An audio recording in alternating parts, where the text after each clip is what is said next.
The ಡಿಬೇಟ್‌ಗೆ ಸ್ವಾಗತ. ಪ್ರತಿಯೊಬ್ಬರ ಜೀವನದಲ್ಲೂ ಒಂದು ಪ್ರಶ್ನೆ ಇದ್ದೇ ಇರುತ್ತೆ ಅಲ್ವಾ?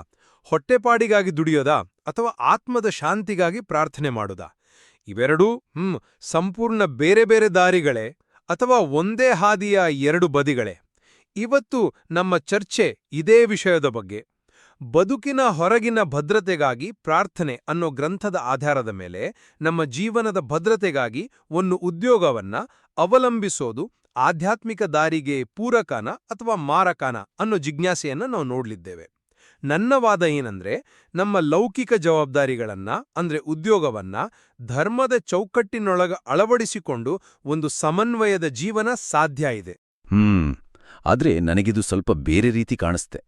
ನನ್ನ ಪ್ರಕಾರ ಲೌಕಿಕ ವೃತ್ತಿ ಮತ್ತು ಆಧ್ಯಾತ್ಮಿಕ ಗುರಿಯ ನಡುವೆ ಒಂದು ಮೂಲಭೂತವಾದ ಸಂಘರ್ಷ ಇದ್ದೇ ಇದೆ. ಕೇವಲ ಪ್ರಾರ್ಥನೆ ಮತ್ತು ಆ ಭಗವಂತನ ಅನುಗ್ರಹದ ಮೇಲಿನ ಅಚಲ ನಂಬಿಕೆ ಇದೆಯಲ್ಲ, ಅದೇ ನಿಜವಾದ ಭದ್ರತೆಗೆ ತಾರಿಯಾಗಬೇಕು, ಸಂಬಳದ ಮೇಲಿನ ಅವಲಂಬನೆ ಅಲ್ಲ. ಈ ದೃಷ್ಟಿಕೋನವನ್ನ ನಾನು ನಿಮ್ಮುಂದಿಡ್ತೇನೆ. ಸರಿ, ನನ್ನ ನಿಲುವನ್ನ ನಾನು ಇನ್ನೂ ಸ್ಪಷ್ಟಪಡಿಸ್ತೀನಿ. ಈಗ ನೋಡಿ, 100 ವರ್ಷ ಕಾಲ ಬದುಕಲು ಬಯಸಬೇಕು ಅಂತ ಶಾಸ್ತ್ರ ಹೇಳುತ್ತೆ. ಆದರೆ ಆ ಬದುಕು ದೈನ್ಯದಿಂದ ಇರಬಾರ್ದು, ಅಂದ್ರೆ ಬೇರೆಯವರ ಮುಂದೆ ಕೈ ಚಾಚುವ ಹಾಗೆ ಇರಬಾರ್ದು.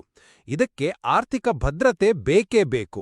ಅದಕ್ಕೆ ಒಂದು ಗೌರವಾನ್ವಿತ ಉದ್ಯೋಗ ಅನಿವಾರ್ಯ ಅಲ್ವಾ? ಒಂದು ಒಳ್ಳೆ ಉದ್ಯೋಗ ಕೇವಲ ಹಣಕಾಸಿನ ಸ್ಥಿರತೆ ಕೊಡೋದಿಲ್ಲ, ಸಮಾಜದಲ್ಲಿ ಒಂದು ಸ್ಥಾನಮಾನ, ಯೋಗ್ಯವಾದ ಸಂಸಾರವನ್ನ ರೂಪಿಸ್ಕೊಳ್ಳೋಕೆ ಸಹಾಯ ಮಾಡುತ್ತೆ. ಈ ಗ್ರಂಥದೊಂದು ವಿಶೇಷತೆ ಏನಪ್ಪಾ ಅಂದ್ರೆ, ವೃತ್ತೋಪಜೀವನಮೂ ಅಧರ್ಮ, ಅಂದ್ರೆ ಕೇವಲ ಹೊಟ್ಟೆಪಾಡಿಗಾಗಿ ಕೆಲಸ ಮಾಡೋದು ಧರ್ಮ ಅಲ್ಲ ಅನ್ನೋ ಮಾತಿನ ಗೊಂದಲವನ್ನ ಇದು ಪರಿಹರಿಸುತ್ತೆ. ನಮ್ಮ ಕೆಲಸವನ್ನ ಕೇವಲ ತಿಂಗಳ ಸಂಬಳಕ್ಕಾಗಿ ಮಾಡುವ ಚಟುವಟಿಕೆ ಅಂತ ನೋಡದೆ, ಅದನ್ನ ಭಗವತ್ಪೂಜೆ ಅಂತ, ನಮ್ಮ ಗೃಹಸ್ಥ ಧರ್ಮ ಪಾಲನೆ ಅಂತ ಭಾವಿಸಿದಾಗ ಅದು ವೆರು ಕರ್ಮವಾಗಿ ಉಳಿಯಲ್ಲ, ಸತ್ವಗುಣ ಕರ್ಮ ಆಗಿ ಬದಲಾಗತ್ತೆ. ಹಾಗಾಗಿ ಸರಿಯಾದ ಮನೋಭಾವದಿಂದ ಮಾಡಿದ ಉದ್ಯೋಗ ಧರ್ಮದ ಹಾದಿಯಲ್ಲಿ ಒಂದು ಹೊರೆಯಲ್ಲ, ಬದಲಿಗೆ ಒಂದು ಪ್ರಮುಖ ಹೆಜ್ಜೆ. ನೀವು ಹೇಳೋ ಮನೋಭಾವದ ಮಾತು ಸರಿ, ಆದ್ರೆ ಈ ಗ್ರಂಥದ ಮೂಲ ಆಶಯವನ್ನ ನಾವು ಮರಿಬಾರ್ದು. ಅದರ ಹೆಸರೇ ಹೇಳೋ ಹಾಗೆ ಇದರ ತಿರುಳು ಇರೋದೇ ಪ್ರಾರ್ಥನೆಯಲ್ಲಿ. ಅಂದ್ರೆ ಯಾವುದೇ ಲೌಕಿಕ ಭದ್ರತೆಗಿಂತ ಮೊದಲು ಭಗವಂತನಲ್ಲಿ ಶರಣಾಗಬೇಕು ಅನ್ನೋದೇ ಇದರ ಮುಖ್ಯ ಸಂದೇಶ. ವೃತ್ತೋಪಜೀವನಂ ಧರ್ಮ ಹೀನಾಯಾಮಿ ಪ್ರೋಚ್ಯತೆ ಅಂತ ಶಾಸ್ತ್ರ ಹೇಳುತ್ತಲ್ಲ, ಅದನ್ನ ನಾವು ಅಷ್ಟು ಸುಲಭವಾಗಿ ಬದಿಗಿಡೋಕಾಗಲ್ಲ. ಅಂದ್ರೆ ಕೇವಲ ಸಂಬಳಕ್ಕಾಗಿ, ತಿಂಗಳ ಕೊನೆಯಲ್ಲಿ ಬರೋ ಪೇಚೆಕ್ಗಾಗಿ ಕೆಲಸ ಮಾಡೋದು ಆಧ್ಯಾತ್ಮಿಕ ದೃಷ್ಟಿಯಲ್ಲಿ ಒಂದು ಸೋಲು ಅಂತ ಶಾಸ್ತ್ರ ಎಚ್ಚರಿಸ್ತಿದೆ. ಅದು ನಮ್ಮನ್ನ ಭೌತಿಕತೆಗೆ ಕಟ್ಟಿಹಾಕುತ್ತೆ. ನೀವು ಹೇಳಿದ ಹಾಗೆ ವೃತ್ತಿಯನ್ನ ಭಗವತ್ಪೂಜೆ ಅಂತ ಭಾವಿಸೋದು ಒಂದು ರೀತಿಯ ಸಮಾಧಾನವೇ ಹೊರತು ಆ ಮೂಲಭೂತ ಸಂಘರ್ಷವನ್ನ ಅದು ಪೂರ್ತಿಯಾಗಿ ತೆಗ್ದುಹಾಕಲ್ಲ. ಪಾಂಡವರ ಉದಾಹರಣೆಯನ್ನೇ ನೋಡಿ, ಅವರು ಎಲ್ಲವನ್ನೂ ಕಳೆದುಕೊಂಡು ಕಾಡಲ್ಲಿದ್ದಾಗ ಅವರ ಕ್ಷಾತ್ರ ತೇಜಸ್ಸಾಗಲಿ, ಆಡಳಿತ ಕೌಶಲ್ಯವಾಗಲಿ ಅವರನ್ನ ಕಾಪಾಡಲಿಲ್ಲ. ಶ್ರೀಕೃಷ್ಣನ ಮೇಲಿನ ನಂಬಿಕೆ ಮತ್ತು ಅನುಗ್ರಹದಿಂದಲೇ ಅವರು ತಮ್ಮ ರಾಜ್ಯವನ್ನ ಮರಳಿ ಪಡೆದರು. ಇದು ಏನು ಹೇಳುತ್ತೆ? ಲೌಕಿಕ ಪ್ರಯತ್ನಕ್ಕಿಂತ ದೈವಿಕ ಅನುಗ್ರಹವೇ ಅಂತಿಮ ರಕ್ಷಣೆ ಅಂತ. ಪಾಂಡವರ ಉದಾಹರಣೆ ಹೌದು, ಬಹಳ ಮುಖ್ಯವಾದದ್ದು. ನಿಜ, ಅವರಿಗೆ ಕೃಷ್ಣನ ಅನುಗ್ರಹ ಇತ್ತು, ಆದ್ರೆ ಆ ಅನುಗ್ರಹ ಅವರನ್ನು ಸೋಮಾರಿಯಾಗಿ ಕೂರ್ಸಿಲ್ವಲ್ಲ. ಅರ್ಜುನನು ಗಾಂಡೀವವನ್ನ ಕೆಳಗಿಟ್ಟಾಗ ಅದೇ ಕೃಷ್ಣನು ಅವನಿಗೆ ಕರ್ತವ್ಯವನ್ನ ನೆನಪಿಸಿ ಯುದ್ಧ ಮಾಡಲು ಪ್ರೇರೇಪಿಸಿದ. ಗೀತೆಯ ಸಂದೇಶವೇ ಅದು. ಸ್ವಧರ್ಮೇ ನಿಧನಂ ಶ್ರೇಯಃ ಪರಧರ್ಮೋ ಭಯಾವಹ. ಅಂದ್ರೆ ನಮ್ಮ ಕರ್ತವ್ಯವನ್ನ ನಿಷ್ಠೆಯಿಂದ ಮಾಡೋದೇ ಶ್ರೇಷ್ಠ. ಉದಾಹರಣೆಗೆ, ಒಬ್ಬ ಅಧ್ಯಾಪಕನಿಗೆ ಪಾಠ ಮಾಡೋದು ಅವನ ಸ್ವಧರ್ಮ. ಅವನು ಅದನ್ನ ಕೇವಲ ಸಂಬಳಕ್ಕಾಗಿ ಮಾಡದೆ ಜ್ಞಾನದಾನ ಅನ್ನೋ ಒಂದು ಪವಿತ್ರ ಭಾವನೆಯಿಂದ ಭಗವಂತನಿಗೆ ಅರ್ಪಿಸಿದರೆ ಅದು ಧರ್ಮಕ್ಕೆ ಪೂರಕ ಆಗುತ್ತೆ. ಹರಿಕಥಾಮೃತ ಸಾರದಲ್ಲೂ ಇದನ್ನೇ ಹೇಳೋದು. ಸಂಬಳಕ್ಕಾಗಿ ಮಾಡುವ ಕೆಲಸವೂ ಸಹ ಅದನ್ನ ಭಗವಂತನ ಪ್ರೀತಿಗಾಗಿ ಮಾಡ್ತಿದ್ದೀನಿ ಅನ್ನೋ ಭಾವದಿಂದ ಮಾಡಿದ್ರೆ ಸತ್ಕರ್ಮವೇ ಆಗುತ್ತೆ. ಹಾಗಾಗಿ ಸಂಘರ್ಷ ಇರೋದು ವೃತ್ತಿ ಮತ್ತು ಧರ್ಮದ ನಡುವೆ ಅಲ್ಲ, ನಮ್ಮ ದೃಷ್ಟಿಕೋನದಲ್ಲಿ. ನೀವ್ ಹೇಳೋ ದೃಷ್ಟಿಕೋನವೇ ಎಲ್ಲವನ್ನೂ ನಿರ್ಧರಿಸುತ್ತೆ ಅನ್ನೋದು ನಿಜ. ಆದರೆ ಆ ದೃಷ್ಟಿಕೋನವನ್ನ ಬದಲಿಸೋದು ಅಷ್ಟು ಸುಲಭನಾ? ಆಕ್ಚುಲಿ ಉದ್ಯೋಗದ ಹಿಂದಿರೋ ಮೂಲ ಪ್ರೇರಣೆಯನ್ನೇ ನಾವು ಪ್ರಶ್ನಿಸ್ಬೇಕಾಗತ್ತೆ. ಇವತ್ತಿನ ದಿನಗಳಲ್ಲಿ ಒಬ್ಬ ಯುವಕ ಅಥವಾ ಯುವತಿ ಕೆಲಸ ಹುಡುಕೋದ್ರ ಹಿಂದೆ ಇರೋ ಮುಖ್ಯ ಕಾರಣಗಳೇನು? ಆರ್ಥಿಕ ಭದ್ರತೆ, ಮನೆ ಕಟ್ಟೋದು, ಮದುವೆ, ಸಮಾಜದಲ್ಲಿ ಒಂದು ಸ್ಟೇಟಸ್, ಇವೆಲ್ಲವೂ ಲೌಕಿಕ ಅಪೇಕ್ಷೆಗಳೇ ಅಲ್ವಾ? ಇದಕ್ಕೆ ಭಗವತ್ ಪೂಜೆ ಅನ್ನೋ ಒಂದು ಆಧ್ಯಾತ್ಮಿಕ ಲೇಪನ ಕೊಡೋದು ಒಂದು ರೀತಿಯಲ್ಲಿ ನಮ್ಮನ್ನ ನಾವೇ ಸಮಾಧಾನಪಡಿಸ್ಕೊಳ್ಳೋ ತಂತ್ರ ಆಗೋದಿಲ್ವಾ? ಪಾಂಡವರಿಗೆ ಅನುಗ್ರಹ ಸಿಕ್ಕಿದ್ದು ಅವರ ಉಪಾಸನೆಯಿಂದ, ಅವರ ಭಕ್ತಿಯಿಂದ, ಅವರ ವೃತ್ತಿಪರತೆಗಿಂತ ಅವರ ಶರಣಾಗತಿಯೇ ಅವರನ್ನ ಕಾಪಾಡಿದ್ದು. ಹಾಗಾಗಿ ವೃತ್ತಿಯ ಮೂಲಕ ಧರ್ಮ ಸಾಧನೆ ಅನ್ನೋದು ಮುಖ್ಯ ಮಾರ್ಗ ಆಗೋಕೆ ಸಾಧ್ಯವಿಲ್ಲ, ಅದೊಂದು ಪರ್ಯಾಯ ಮಾರ್ಗ ಅಷ್ಟೇ. ಒಂದು ನಿಮಿಷ, ನೀವು ಹೇಳಿದ ಮಾತಲ್ಲಿ ಒಂದು ಅಂಶವನ್ನ ನಾನು ಒಪ್ಕೊಳ್ತೀನಿ. ಪ್ರೇರಣೆ ಬಹಳ ಮುಖ್ಯ. ಆದರೆ ಈ ಗ್ರಂಥ ನಿಷ್ಕ್ರಿಯವಾಗಿರಲು ಹೇಳಲ್ಲ. ಇಲ್ಲಿನ ಪ್ರಾರ್ಥನೆಯ ಸ್ವರೂಪವೇನು? ದೇವರೇ ಎಲ್ಲವನ್ನೂ ನೀನೇ ನೋಡ್ಕೋ ಅಂತ ಸುಮ್ಮನೆ ಕೂರೋದಲ್ಲ. ಬದಲಿಗೆ ನನಗೆ ಯೋಗ್ಯವಾದ ಉದ್ಯೋಗವನ್ನ ಕರುಣಿಸು ಅಂತ ಕೇಳ್ಕೊಳ್ಳೋದು. ಅಂದ್ರೆ ಪ್ರಯತ್ನ ಮಾಡುವ ಶಕ್ತಿಯನ್ನ ಮತ್ತು ಅದಕ್ಕೆ ಪೂರಕವಾದ ಸನ್ನಿವೇಶವನ್ನ ಕಲ್ಪಿಸು ಅಂತ ಬೇಡ್ಕೊಳ್ಳೋದು. ಗಾಯತ್ರಿ ಮಂತ್ರದ ವ್ಯಾಖ್ಯಾನದಲ್ಲಿ ಇದನ್ನ ಸ್ಪಷ್ಟವಾಗಿ ಹೇಳಲಾಗಿದೆ. ಭಗವಂತನು ಉದ್ಯೋಗಕ್ಕೆ ಸಂಬಂಧಪಟ್ಟ ದೇಶ ಕಾಲಗಳಲ್ಲಿ ನೆಲೆಸಿ ನಮಗೆ ಅನುಕೂಲ ಮಾಡಿಕೊಡ್ತಾನೆ ಅಂತ. ಇದರರ್ಥ ನಮ್ಮ ಪ್ರಯತ್ನಗಳಿಗೆ ದೈವಿಕ ಶಕ್ತಿಯನ್ನ ಕೋರೋದೇ ಪ್ರಾರ್ಥನೆಯ ಉದ್ದೇಶ. ಇದು ಕರ್ಮ ಮತ್ತು ಕೃಪೆಯ ಒಂದು ಸುಂದರ ಸಮನ್ವಯ. ಪ್ರಯತ್ನವೇ ಇಲ್ಲದೆ ಕೇವಲ ಪ್ರಾರ್ಥನೆ ಮಾಡೋದಲ್ಲ.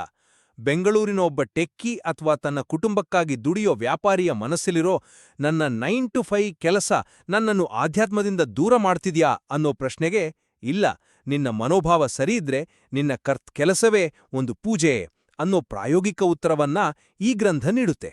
ಕ್ಷಮಿಸಿ, ನಾನು ಈ ಸಮನ್ವಯದ ವಾದವನ್ನ ಸಂಪೂರ್ಣವಾಗಿ ಒಪ್ಪಲಾರೆ. ಪಾಂಡವರಿಗೆ ರಾಜ್ಯ ಪ್ರಾಪ್ತವಾದದ್ದು ಹೇಗೆ? ಅವರು ಯುಧಿಷ್ಠಿರ ಪ್ರಜಾಪಾಲಕ ಅನ್ನೋ ಕೃಷ್ಣನ ರೂಪವನ್ನ ಉಪಾಸನೆ ಮಾಡಿದ್ರಿಂದ. ಇದು ದೈವಿಕ ಶಕ್ತಿಯ ನೇರ ಹಸ್ತಕ್ಷೇಪವನ್ನ ತೋರಿಸುತ್ತೆ, ಹೊರತು ಅವರ ಪ್ರಯತ್ನಗಳಿಗೆ ಸಿಕ್ಕ ಪರೋಕ್ಷ ಬೆಂಬಲವನ್ನಲ್ಲ. ಇಲ್ಲಿ ಒತ್ತಿರೋದು ಉಪಾಸನೆಯ ಮೇಲೆ, ಫಲ ಸಿಗೋದು ಅನುಗ್ರಹದಿಂದ. ನಮ್ಮ ಗಮನ ಫಲಿತಾಂಶದ ಮೇಲೆ, ಅಂದ್ರೆ ಉದ್ಯೋಗ, ಸಂಬಳ, ಪ್ರಮೋಷನ್ ಮೇಲೆ ಫೋಕಸ್ ಆಗ್ಬಾರ್ದು. ಬದಲಿಗೆ ಸಂಪೂರ್ಣ ಶರಣಾಗತಿಯ ಮೇಲೆ ಇರಬೇಕು. ನಾನು ಕೇವಲ ನಿನ್ನ ಸೇವಕಿ, ಫಲವನ್ನು ನೀನು ನಿರ್ಧರಿಸು ಅನ್ನೋ ಭಾವ ಮುಖ್ಯ. ನೀವು ಹೇಳೋ ಪ್ರಯತ್ನದಲ್ಲಿ ನಾನು ಮಾಡ್ತಿದ್ದೀನಿ ಅನ್ನೋ ಅಹಂಕಾರ ಸುಲಭವಾಗಿ ಬೆರೆತು ಹೋಗೋ ಅಪಾಯ ಇದೆ. ಆದರೆ ಶರಣಾಗತಿಯಲ್ಲಿ ಅಹಂಕಾರಕ್ಕೆ ಜಾಗವೇ ಇಲ್ಲ. ಭದ್ರತೆ ಬರಬೇಕಿರೋದು ಬ್ಯಾಂಕ್ ಬ್ಯಾಲೆನ್ಸ್ನಿಂದಲ್ಲ, ಭಗವಂತನ ಮೇಲಿಟ್ಟ ಭರವಸೆಯಿಂದ. ನೀವು ಹೇಳೋ ಅಹಂಕಾರದ ಅಪಾಯ ನಿಜ. ಆದರೆ ಶರಣಾಗತಿ ಅಂದ್ರೆ ಕರ್ತವ್ಯದಿಂದ ವಿಮುಖನಾಗೋದಾ? ಒಬ್ಬ ಗೃಹಸ್ಥನಿಗೆ ತನ್ನ ಕುಟುಂಬವನ್ನ ಪೋಷಿಸೋ ಜವಾಬ್ದಾರಿ ಇರುತ್ತೆ. ಅದರಿಂದ ಓಡಿ ಹೋಗೋದು ಶರಣಾಗತಿಯಾಗಲ್ಲ, ಅದು ಪಲಾಯನವಾದ ಆಗುತ್ತೆ. ಈ ಗ್ರಂಥದ ಸೌಂದರ್ಯವೇ ಅದು. ಇದು ಆಧುನಿಕ ಜೀವನದ ವಾಸ್ತವಗಳಿಗೆ ಆಧ್ಯಾತ್ಮಿಕ ಪರಿಹಾರವನ್ನ ಸೂಚಿಸುತ್ತೆ. ಇದು ಚತುರ್ವಿಧ ಪುರುಷಾರ್ಥಗಳನ್ನ, ಅಂದ್ರೆ ಧರ್ಮ, ಅರ್ಥ, ಕಾಮ ಮತ್ತು ಮೋಕ್ಷ, ಈ ಜೀವನದ 4 ಗುರಿಗಳನ್ನ ಸಾಧಿಸೋಕೆ ಒಂದು ಪ್ರಾಯೋಗಿಕ ಮಾರ್ಗವನ್ನ ತೋರಿಸುತ್ತೆ. ಉದ್ಯೋಗ ಅನ್ನೋದು ಅರ್ಥವನ್ನ, ಅಂದ್ರೆ ಸಂಪತ್ತನ್ನ ಗಳಿಸೋ ಸಾಧನ. ಆ ಸಂಪತ್ತನ್ನ ಧರ್ಮದ ಚೌಕಟ್ನಲ್ಲಿ ಬಳಸಿ ಕಾಮವನ್ನ, ಅಂದ್ರೆ ಸದ್ವಿಷಯಗಳ ಬಯಕೆಯನ್ನ ಪೂರೈಸಿಕೊಂಡು ಅಂತಿಮವಾದಿ ಮೋಕ್ಷದ ಕಡೆಗೆ ಸಾಗೋದೇ ಗೃಹಸ್ಥನ ಧರ್ಮ. ಹಾಗಾಗಿ ಉದ್ಯೋಗ ಇಲ್ಲಿ ಅಡ್ಡಿಯಲ್ಲ, ಅದೊಂದು ಸಾಧನ. ಆದರೆ ಈ ಸಾಧನವೇ ನಮ್ಮನ್ನ ಬಂಧಿಸೋ ಸಾಧ್ಯತೆ ಹೆಚ್ಚಿದೆ. ನೀವು ಹೇಳೋ ಸಮನ್ವಯದ ಪ್ರಯತ್ನದಲ್ಲಿ ಮೋಕ್ಷ ಅನ್ನೋ ಅಂತಿಮ ಗುರಿಯನ್ನ ಮರೆಯೋ ದೊಡ್ಡ ಅಪಾಯವಿದೆ.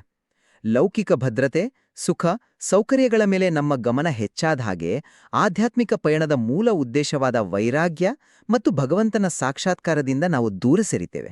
ಸಂಧ್ಯಾವಂದನೆಯಂತಹ ನಿತ್ಯ ಕರ್ಮಗಳ ಮುಖ್ಯ ಉದ್ದೇಶವೇ ಮೋಕ್ಷ ಸಾಧನೆ, ಒಂದು ಒಳ್ಳೆ ಕೆಲಸ ಸಿಗ್ಲಿ ಅಂತಲ್ಲ. ಅರ್ಥದ ಬೆನ್ನಟ್ಟುವಿಕೆಯಲ್ಲಿ ಪರಮಾರ್ಥವನ್ನ ಕಳೆದುಕೊಳ್ಳುವ ಸಂಭವವೇ ಹೆಚ್ಚು. ಭದ್ರತೆ ನಮ್ಮನ್ನ ಬಂಧಿಸುತ್ತೆ, ಮತ್ತು ಯಾವುದೇ ರೀತಿಯ ಬಂಧನ ಮೋಕ್ಷಕ್ಕೆ ವಿರುದ್ಧವಾದದ್ದು. ಆರಾಮದಾಯಕ ಜೀವನ ಶೈಲಿ ನಮ್ಮನ್ನ ಆಧ್ಯಾತ್ಮಿಕವಾಗಿ ಜಾಗೃತರಾಗಿರಲು ಬಿಡೋದಿಲ್ಲ. ನಾನು ನಿಮ್ಮ ಆತಂಕವನ್ನ ಅರ್ಥ ಮಾಡಿಕೊಳ್ಳಬಲ್ಲೆ, ಆದ್ರೆ ನಾನು ಅದನ್ನ ಬೇರೆ ದೃಷ್ಟಿಕೋನದಿಂದ ನೋಡ್ತೀನಿ. ದಾರಿದ್ರ್ಯ ಮತ್ತು ಅನಿಶ್ಚಿತತೆ ಕೂಡ ಒಂದು ರೀತಿಯ ಬಂಧನವೇ. ದಿನನಿತ್ಯದ ಬದುಕಿನ ಚಿಂತೆಯಲ್ಲೇ ಮುಳುಗಿರುವ ಮನಸ್ಸಿಗೆ ಆಧ್ಯಾತ್ಮಿಕ ಚಿಂತನೆ ಮಾಡೋಕ್ ಸಾಧ್ಯನಾ? ಈ ಗ್ರಂಥ ಹೇಳ್ತಿರೋದು ಲೌಕಿಕ ಸುಖದಲ್ಲಿ ಮುಳುಗೇಳಿ ಅಂತಲ್ಲ, ಬದಲಿಗೆ ಧರ್ಮಯುತವಾಗಿ ಗಳಿಸಿದ ಸಂಪತ್ತಿನಿಂದ ಒಂದು ಸ್ಥಿರವಾದ ವೇದಿಕೆಯನ್ನು ನಿರ್ಮಿಸಿಕೊಳ್ಳಿ, ಆ ವೇದಿಕೆ ಮೇಲೆ ನಿಂತು ಆಧ್ಯಾತ್ಮಿಕ ಉನ್ನತಿಯನ್ನ ಸಾಧಿಸಿ ಅಂತ. ಉದ್ಯೋಗದಿಂದ ಸಿಗೋ ಭದ್ರತೆ ನಮ್ಮನ್ನ ಲೌಕಿಕ ಚಿಂತನೆಗಳಿಂದ ಮುಕ್ತಗೊಳಿಸಿ ಮನಸ್ಸನ್ನ ಶಾಂತವಾಗಿ ಇಟ್ಕೊಂಡು ದೇವರ ಕಡೆಗೆ ಗಮನ ಹರಿಸೋಕ್ ಸಹಾಯ ಮಾಡುತ್ತೆ. ಇದು ಆಧ್ಯಾತ್ಮಿಕತೆಗೆ ಅಡಿಪಾಯವೇ ಹೊರತು ಅಡ್ಡಿಯಲ್ಲ. ನೀವು ಹೇಳೋದು ಕೇಳೋಕೆ ಚೆನ್ನಾಗಿದೆ, ಆದ್ರೆ ವಾಸ್ತವದಲ್ಲಿ ಹಾಗೆ ಆಗುತ್ತಾ? ಹೆಚ್ಚು ಸಂಪಾದನೆ, ಹೆಚ್ಚು ಜವಾಬ್ದಾರಿ, ಹೆಚ್ಚು ಒತ್ತಡ, ಹೆಚ್ಚು ಆಸೆಗಳು. ಹೀಗೆ ಒಂದು ವಿಷವರ್ತುಳದಲ್ಲಿ ನಾವು ಸಿಕ್ಕಾಕೊಳ್ಳೋದಿಲ್ವಾ? ಸಂಬಳ ಹೆಚ್ಚಾದ ಹಾಗೆ ನಮ್ಮ ಜೀವನ ಶೈಲಿ ಬದಲಾಗುತ್ತೆ, ಇಎಂಐಗಳು ಹೆಚ್ಚಾಗ್ತವೆ. ಆಗ ಆ ಉದ್ಯೋಗವನ್ನ ಉಳಿಸ್ಕೊಳ್ಳೋದೇ ಒಂದು ದೊಡ್ಡ ಚಿಂತೆ ಆಗತ್ತೆ. ಆಗ ಭಗವಂತನ ಮೇಲಿನ ನಂಬಿಕೆಗಿಂತ ನಮ್ಮ ಬಾಸ್ ಮೇಲಿನ ಭಯವೇ ಹೆಚ್ಚಾಗಿರತ್ತೆ. ನನ್ನ ಕೆಲ್ಸ ಹೋದ್ರೆ ನನ್ನ ಗತಿಯೇನು ಅನ್ನೋ ಭಯ ದೇವರು ನನ್ನನ್ನು ಕೈಬಿಡೋದಿಲ್ಲ ಅನ್ನೋ ನಂಬಿಕೆಯನ್ನ ಮರೆಮಾಚತ್ತೆ. ಆಗ ವೃತ್ತಿ ಪೂಜೆ ಆಗೋ ಬದಲು ನಮ್ಮನ್ನ ಬಂಧಿಸೋ ಸಂಕೋಲೆ ಆಗತ್ತೆ. ಖಂಡಿತ ಆ ಅಪಾಯವಿದೆ. ಅದಕ್ಕಾಗಿಯೇ ಈ ಗ್ರಂಥ ಕೇವಲ ಉದ್ಯೋಗ ಮಾಡಿ ಅಂತ ಹೇಳಲ್ಲ, ಪ್ರಾರ್ಥನೆಯನ್ನ ಅದರ ಜೊತೆಗೆ ಇಟ್ಕೋಬೇಕು ಅಂತ ಒತ್ತಿ ಹೇಳತ್ತೆ. ಇಲ್ಲಿ ಪ್ರಾರ್ಥನೆಯ ಪಾತ್ರವೇನು? ಅದು ನಮ್ಮನ್ನ ಆ ವಿಷವರ್ತುಲಕ್ಕೆ ಬೀಳದಂತೆ ತಡೆಯೋ ಒಂದು ರಕ್ಷಾಕವಚ. ನಮ್ಮ ಗಳಿಕೆ, ನಮ್ಮ ಯಶಸ್ಸು, ನಮ್ಮ ಬುದ್ಧಿವಂತಿಕೆ ಎಲ್ಲವೂ ಭಗವಂತನ ಕೃಪೆ ಅಂತ ಸದಾ ನೆನಪಿಸ್ತಾ ಇರತ್ತೆ. ಇದು ನಮ್ಮಲ್ಲಿ ಅಹಂಕಾರ ಬರದಂತೆ ನೋಡ್ಕೊಳ್ಳುತ್ತೆ ಮತ್ತು ಆರ್ಥಿಕ ಸಂಕಷ್ಟ ಬಂದಾಗ ಧೈರ್ಯವನ್ನ ಕೊಡುತ್ತೆ. ಹೀಗಾಗಿ ಉದ್ಯೋಗ ದೇಹದ ಪೋಷಣೆಗಾದ್ರೆ ಪ್ರಾರ್ಥನೆ ಆತ್ಮದ ಪೋಷಣೆಗೆ. ಒಂದನ್ನ ಬಿಟ್ಟು ಇನ್ನೊಂದಿಲ್ಲ. ಹಾಗಾದ್ರೆ ನಿಮ್ಮ ಪ್ರಕಾರ ಪ್ರಾರ್ಥನೆಯು ನಮ್ಮ ಲೌಕಿಕ ಪ್ರಯತ್ನಗಳಿಗೆ ಒಂದು ಸಪ್ಲಿಮೆಂಟ್ ಇದ್ದಾಗೆ. ಆದ್ರೆ ನನ್ನ ವಾದ, ಪ್ರಾರ್ಥನೆಯೇ ಮುಖ್ಯ ಆಹಾರ, ಲೌಕಿಕ ಪ್ರಯತ್ನಗಳು ಕೇವಲ ಅದರ ಒಂದು ಭಾಗ ಅಷ್ಟೇ. ನಮ್ಮ ಅವಲಂಬನೆ ಸಂಪೂರ್ಣವಾಗಿ ಭಗವಂತನ ಮೇಲೆ ಇರಬೇಕು. ನಮ್ಮ ಪ್ರಯತ್ನದ ಮೇಲೆ ದೃಢವಿಶ್ವಾಸ ಇಟ್ಟು ವಿಫಲವಾದಾಗ ದೇವರನ್ನ ದೂರೋದು ಸರಿಯಲ್ಲ. ಬದಲಿಗೆ ಫಲಿತಾಂಶ ಏನೇ ಇರ್ಲಿ ಅದನ್ನ ಭಗವಂತನ ಪ್ರಸಾದ ಅಂತ ಸ್ವೀಕರಿಸೋ ಮನಸ್ಥಿತಿಯೇ ನಿಜವಾದ ಆಧ್ಯಾತ್ಮಿಕತೆ. ಆ ಸ್ಥಿತಿಯನ್ನ ತಲುಪಿದವಳಿಗೆ ಉದ್ಯೋಗ ಇರ್ಲಿ ಇಲ್ಲದಿರ್ಲಿ ಅವಳಿಗೆ ಸಿಗೋ ಆಂತರಿಕ ಭದ್ರತೆಯನ್ನ ಯಾವುದೇ ಸಂಬಳ ತಂದುಕೊಡೋಕೆ ಆಗಲ್ಲ. ಈ ಚರ್ಚೆಯ ಕೊನೆಯಲ್ಲಿ ಈ ಗ್ರಂಥವು ಲೌಕಿಕ ಜವಾಬ್ದಾರಿಗಳನ್ನ ನಿರ್ವಹಿಸ್ತಲೇ ಆಧ್ಯಾತ್ಮಿಕ ಹಾದಿಯಲ್ಲಿ ಮುನ್ನಡೆಯೋಕೆ ಒಂದು ಅತ್ಯಂತ ಪ್ರಾಯೋಗಿಕವಾದ ಚೌಕಟ್ಟನ್ನ ಒದಗಿಸುತ್ತೆ ಅಂತ ನಾನು ದೃಢವಾಗಿ ನಂಬ್ತೀನಿ. ನಮ್ಮ ಕೆಲಸವನ್ನ ದೈವಿಕ ಸೇವೆ ಅಂತ ಪರಿಗಣಿಸೋ ಮೂಲಕ ಬಾಹ್ಯ ಭದ್ರತೆ ಮತ್ತು ಆಂತರಿಕ ಶಾಂತಿಯನ್ನ ಒಂದೇ ಸಮಯದಲ್ಲಿ ಸಾಧಿಸೋಕೆ ಸಾಧ್ಯವಿದೆ. ಇದು ಆಧ್ಯಾತ್ಮಿಕತೆಯನ್ನ ನಮ್ಮ ದಿನನಿತ್ಯದ ಜೀವನದಿಂದ ಬೇರ್ಪಡಿಸದೆ ನಮ್ಮ ಜೀವನವನ್ನೇ ಆಧ್ಯಾತ್ಮಿಕವಾಗಿಸೋ ಒಂದು ಅದ್ಭುತ ಮಾರ್ಗ. ನಿಮ್ಮ ವ್ಯಾಖ್ಯಾನ ಆಧುನಿಕ ಜೀವನಕ್ಕೆ ಖಂಡಿತವಾಗಿಯೂ ಅನುಕೂಲಕರವಾಗಿದೆ. ಆದರೆ ದೈವಿಕ ಅನುಗ್ರಹದ ಮೇಲಿನ ಸಂಪೂರ್ಣ ಅವಲಂಬನೆಯನ್ನ ಇದು ಕಡಿಮೆಗೊಳಿಸುತ್ತಾ ಅನ್ನೋ ಮೂಲಭೂತ ಪ್ರಶ್ನೆ ಹಾಗೆಯೇ ಉಳಿಯುತ್ತೆ. ನಿಜವಾದ ಭದ್ರತೆ ಸಂಬಳದಿಂದಾಗಲಿ ಸಾಮಾಜಿಕ ಸ್ಥಾನಮಾನದಿಂದಾಗಲಿ ಬರೋದಿಲ್ಲ, ಬದಲಾಗಿ ಭಗವಂತನಲ್ಲಿಟ್ಟ ಅಚಲ ನಂಬಿಕೆಯಿಂದ ಮಾತ್ರ ಬರುತ್ತೆ ಅನ್ನೋದೇ ಈ ಗ್ರಂಥದಲ್ಲಿರೋ ಪ್ರಾರ್ಥನೆಯ ಮೂಲ ಸಂದೇಶ. ಲೌಕಿಕ ಸಾಧನೆಗಳು ಅಶಾಶ್ವತ, ಆದರೆ ದೈವಿಕ ಕೃಪೆ ಶಾಶ್ವತ. ಈ ವ್ಯತ್ಯಾಸವನ್ನ ನಾವು ಸದಾ ನೆನಪಿನಲ್ಲಿಡಬೇಕು. ಅಂತಿಮವಾಗಿ ಈ ಚರ್ಚೆಯು ಕರ್ಮ ಮತ್ತು ಭಕ್ತಿಯ ನಡುವಿನ ಸೂಕ್ಷ್ಮ ಹಾಗೂ ಅವಿನಾಭಾವ ಸಂಬಂಧವನ್ನ ನಮ್ಮ ಮುಂದಿಡುತ್ತೆ. ಇವೆರಡರಲ್ಲಿ ಯಾವುದು ಶ್ರೇಷ್ಠ ಅನ್ನೋ ಪ್ರಶ್ನೆಗಿಂತ ಇವೆರಡನ್ನೂ ಹೇಗೆ ಸಮತೋಲನದಲ್ಲಿ ಕೊಂಡೊಯ್ಯಬೇಕು ಅನ್ನೋದೇ ನಿಜವಾದ ಸವಾಲು.